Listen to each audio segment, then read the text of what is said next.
Hai guys, selamat datang di One Clip Channel. Perkenalkan, saya Boy yang akan membawakan alur cerita film untuk kalian. Semoga kalian semua dalam keadaan sehat dan diberi kemudahan rezeki ya. Sebelumnya aku informasikan jika konten ini mengandung full spoiler.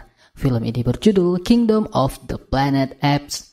Nah, yang dirilis tahun 2024. Film ini merupakan film keempat dari Planet of Apes. Tanpa basa-basi, langsung saja kita bahas alur ceritanya.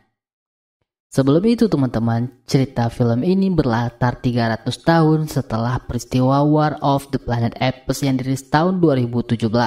Peradaban kera di bumi muncul seiring kecerdasan spesies itu yang terus meningkat. Jumlah kera yang dapat berbicara kian banyak dan lancar. Begitu pula bahasa isyarat yang masih menjadi bahasa komunikasi utama. Para kera yang tersebar di berbagai penjuru dunia juga membentuk klan masing-masing. Namun peninggalan dan ajaran hidup Caesar yang memimpin masa-masa awal peradaban kera mulai luntur karena berbagai perubahan selama ratusan tahun. Tinggal segelintir yang masih merawat prinsip dan pemikiran kera legendaris tersebut. Sementara itu, manusia mengalami penurunan kemampuan kognitif akibat wabah simian flu. Kecerdasan manusia merosot hingga berubah menjadi liar, primitif, bahkan tak lagi mampu berbicara. Scene dibuka 3 abad setelahnya, terlihat seekor kera muda bernama Noah. Kali ini Noah harus berpetualang untuk mencari sebuah telur burung elang dengan ditemani oleh 2 temannya yang masing-masing bernama Suna dan juga Anaya. Mereka bertiga mencari sebuah telur elang untuk membuktikan jika mereka kuat dan sudah dewasa. Sudah beberapa hari mereka mencari, akhirnya mereka menemukan sarang elang. Namun di sarang tersebut hanya ada 3 telur, sedangkan peraturan dari ketua klan harus menyiksakan setidaknya 1 telur agar burung masih bisa berkembang biak.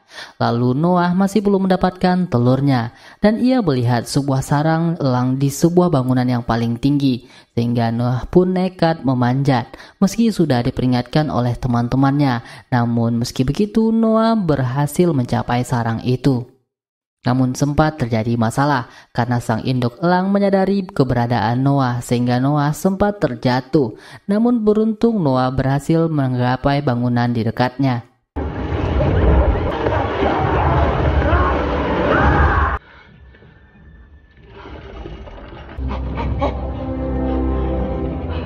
Setelah itu mereka hendak kembali ke desa. Namun ternyata selimut milik Noah dicuri oleh manusia, sehingga Noah dan kawan-kawannya pun mengejarnya. Tapi pengejaran mereka terhenti karena manusia memasuki terowongan dan area tersebut dilarang oleh ketua klan. Tak ada pilihan lain, mereka bertiga mengambil kembali selimut Noah dan segera pulang ke desa.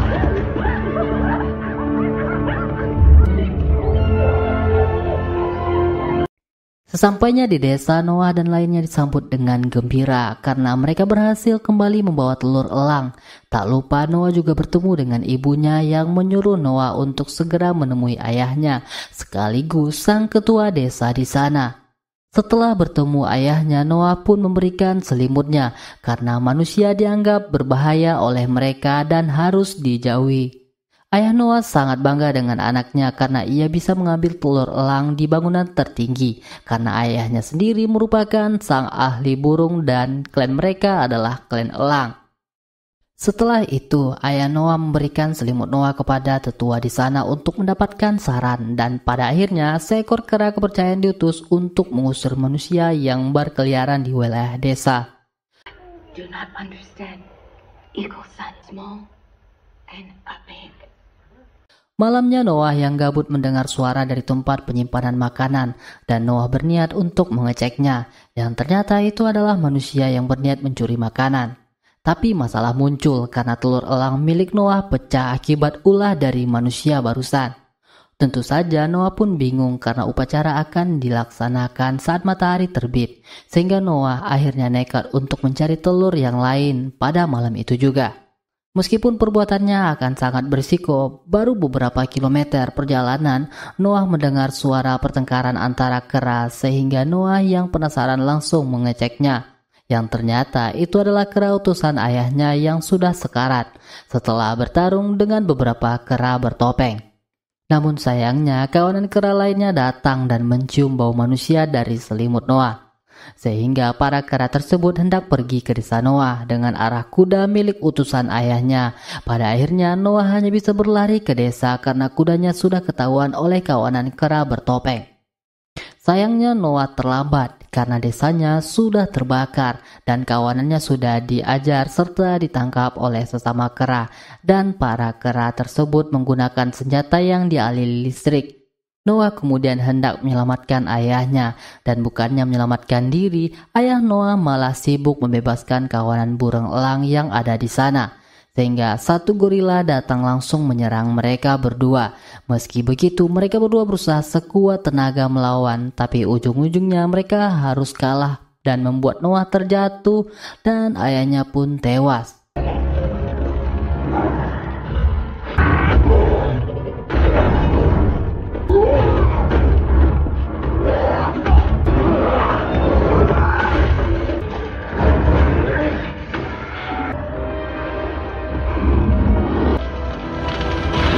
Pagi pun tiba, ternyata Noah masih hidup dan keadaan desanya sudah hangus terbakar. Noah juga sangat sedih melihat tubuh ayahnya yang sudah tak lagi bergerak, dan ia memutuskan untuk menguburnya serta berjanji untuk membawa pulang klannya. Tak ada pilihan lain, Noah pun berniat menyusul klannya dan melewati terowongan yang selama ini dilarang. Noah kemudian terus berjalan hingga akhirnya menemukan klan milik ibunya. Namun tak lama kemudian muncul badai yang membuat Noah tak bisa melanjutkan perjalanan dan beristirahat di sana. Keesokan harinya Noah mendapati burung elang milik ayahnya yang bernama Egilsan. Namun sayang ia masih belum mampu untuk mengendalikannya. Noah kemudian terus berjalan dan ia harus terhenti karena melihat kepulan asap yang ia kira itu sekumpulan kera. Namun tiba-tiba ia malah terjatuh tepat di atas api. Setelah itu Noah bertemu dengan orang hutan bernama Raka yang mengira Noah adalah kawanan kera yang jahat. Namun Noah mengaku jika ia mengikuti jejak mereka untuk menyelamatkan klannya, yang membuat Raka akhirnya percaya. Raka kemudian menunjukkan buku karena di zaman Caesar para kera memahami isi buku. Noah kemudian bertanya-tanya karena nama Caesar juga sering disebut oleh kera bertopeng. Dan hal itu membuat Raka kesal karena ajaran Caesar bukanlah seperti itu. Raka juga menjelaskan jika ajaran Caesar tidak membunuh sesama kera, dan Raka juga yakin jika di zaman Caesar kera dan manusia hidup berdampingan. Bahkan kera juga sempat dirawat oleh manusia. Namun di zaman sekarang manusia sudah dianggap punah dan dianggap makhluk yang primitif. Saat akan melanjutkan perjalanan, mereka sempat bertemu manusia yang membuat Raka yang ada di sana memutuskan untuk ikut bersama Noah untuk mengenal dunia lebih luas. Di tengah jalan, Egilsan juga terus mengikuti Noah kemanapun. Malamnya saat istirahat, manusia yang sebelumnya ternyata mengikuti mereka. Raka kemudian memberinya sebuah makanan dan tak lupa memberikan kain untuk selimut milik ibunya Noah. Meskipun awalnya Noah menolak karena kain tersebut sangat penting baginya, karena tak bisa tidur, Noah pun berkeliling sekitar hingga menemukan sebuah teleskop. Begitu juga manusia yang diketahui bernama May tersebut takjub melihat bintang-bintang.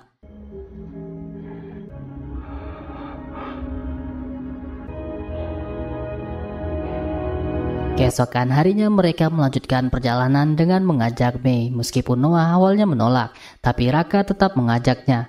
Namun tak lama kemudian mereka bertemu dengan sekelompok manusia lainnya. Namun manusia di sana seperti hewan, tak bisa bicara dan sangat primitif. May yang ada di sana hanya bisa sedih karena melihat kondisi umat manusia yang tersisa. Setelah itu Noah pun memutuskan pergi, sedangkan Raka menetap bersama para manusia. Tak lama kemudian sekelompok kera bertopeng sebelumnya kembali dan mulai menangkap segerombolan manusia tersebut, yang membuat mereka semua termasuk May harus menyelamatkan diri.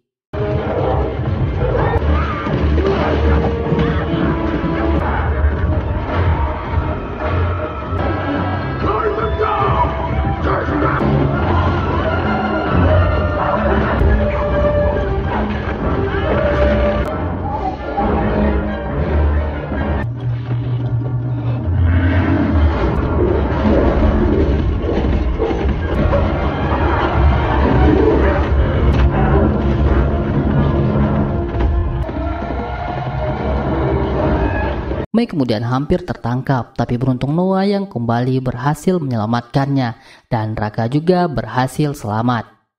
Setelah itu mereka berdua pun segera kabur dari sana. Setelah dirasa aman, Mei ternyata bisa berbicara dan masih menjadi manusia normal, yang membuat mereka berdua sangat terkejut. Selama ini Mei menyembunyikan semuanya karena alasan keamanan dirinya.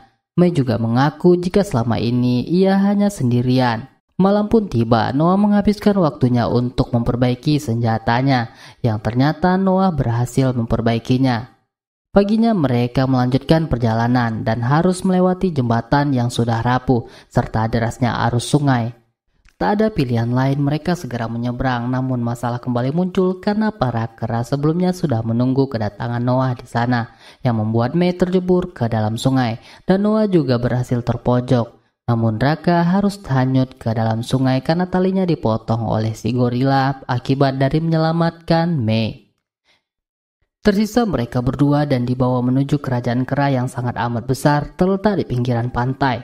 Lalu Noah diarahkan menuju bendungan, sedangkan Mei masuk ke dalam kapal. Mei kemudian dimasukkan ke dalam kamar dan bertemu dengan seorang pria bernama Trevathan yang bekerja untuk kerajaan tersebut, dan Mei diminta agar ia bisa berguna untuk kedepannya jika ia ingin hidup. Sedangkan di sisi lain, Noah akhirnya bertemu dengan Suna serta para kera lainnya yang dijadikan budak. Selain itu, Noah juga bisa bertemu dengan ibunya yang selamat. Setelah itu para kera berkumpul karena sang raja yang bernama Proximus datang. Ternyata Proximus mengambil nama Caesar dan salah mengartikan caranya, dan para kera di sana juga dipaksa untuk tunduk kepadanya. Noah yang ada di sana hanya bisa diam dan tak bisa melakukan apa-apa. Rencana Proximus kali ini adalah membuka sebuah bunker karena ia yakin jika di dalam sana membuat dirinya menjadi kuat dan memiliki alat yang canggih milik manusia. Percobaan kali ini mereka mencoba membom pintu bunker dengan ditarik oleh para kera, namun sayangnya lagi-lagi percobaan Proximus gagal.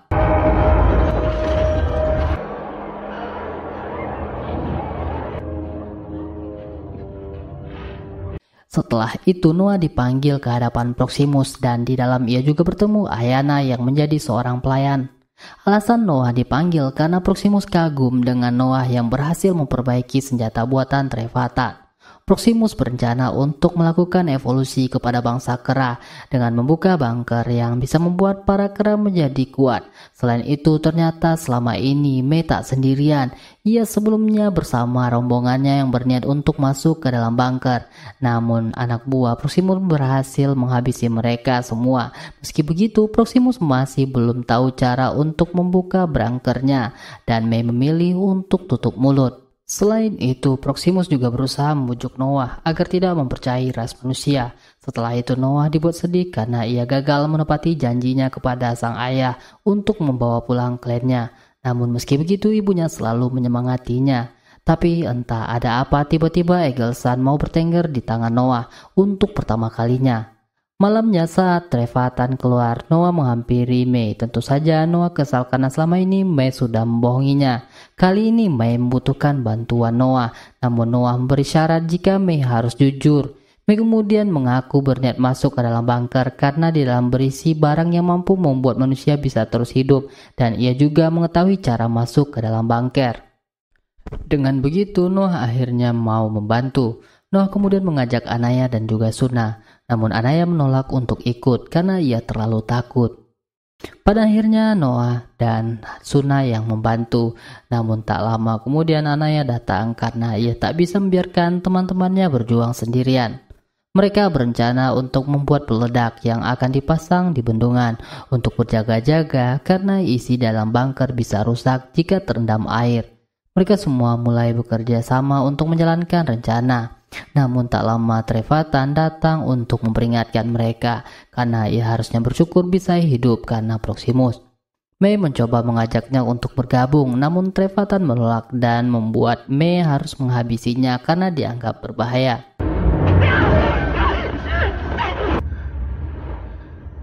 Setelah itu mereka berempat berniat memasuki bunker lewat belakang dan mereka harus melewati bebatuan yang diterjang ombak. Tak hanya itu, mereka juga harus memanjat bunker yang sangat tinggi. Namun pada akhirnya mereka semua berhasil. sampai mereka kemudian masuk ke dalam bunker yang sangat besar, hingga akhirnya Mei berhasil menyalakan daya listrik di dalam.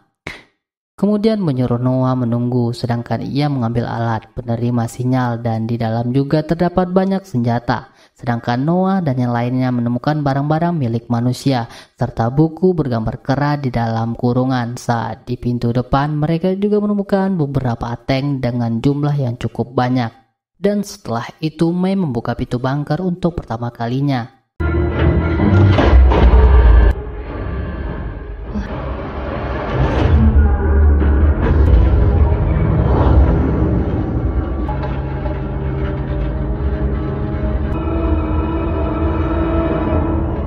Ternyata Proximus sudah menunggu di depan dan ia mengatakan kepada Noah jika Mei sudah berbohong. Semua itu dilakukan agar Mei bisa kabur dari sana dan mendapatkan apa yang ia mau. Proximus kemudian mengancam Noah akan menghabisi ibunya jika tak mau beritahu rencana Mei di dalam bunker. Namun pada akhirnya Mei langsung menembak anak buah Proximus hingga tewas. Proximus yang kagum dengan senjata tersebut memperbolehkan Mei pergi karena di dalam pasti masih banyak senjata. Namun sebelum kabur, Mei meledakkan bendungan sehingga air laut langsung masuk ke dalam bunker yang membuat semua kera langsung berhamburan menyelamatkan diri.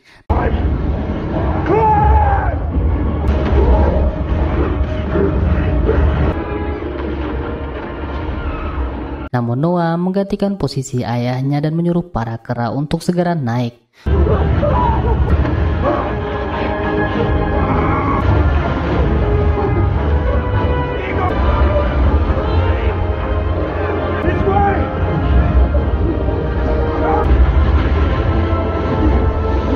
Noah kemudian mencoba menghalangi si gorila dan terus-terusan mengejarnya.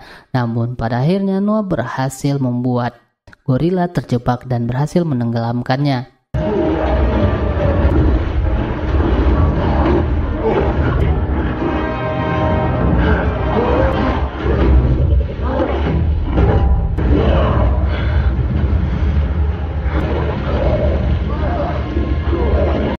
Noah kemudian menghampiri teman-temannya yang ada di atas, namun tiba-tiba Proximus langsung menyerangnya secara membabi buta dan tak ada siapapun yang berani melawannya.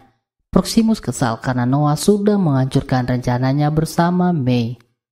Sadar jika di atas langit terlihat ada banyak begitu elang.